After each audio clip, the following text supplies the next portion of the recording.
SC వర్గీకరణ చరిత్ర, ఈ విషయం మీరు గుర్తుపెట్టుకోవాల్సిన అవసరం ఉంది. ఇది సామాజిక న్యాయం. ఆ రోజు నేను 96లో చేశాను. చేసిన తర్వాత కొన్ని సంవత్సరాలు అనుభవించారు. ఆ తర్వాత మీరు చూస్తే ఆనాటి ప్రభుత్వం కాపాడలేకపోయారు. సుప్రీంకోర్టులో కొట్టేస్తే పోరాడి మొన్నే సుప్రీంకోర్టు ఇది కరెక్ట్ అయిన నిర్ణయం అని చెప్తే వచ్చిన వెంటనే మళ్ళీ 2025లో ఎస్సీ కేటగిరైజేషన్ చేసిన ఘనత తెలుగుదేశం ప్రభుత్వం అని చెప్పి కూడా మీకు తెలియజేస్తున్నా.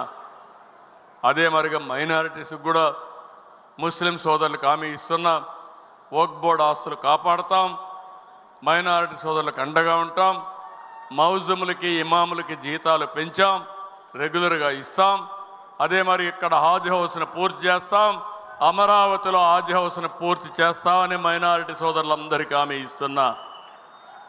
క్రిస్టియన్స్కి కూడా పాస్టర్ జీతాలు పెంచాం.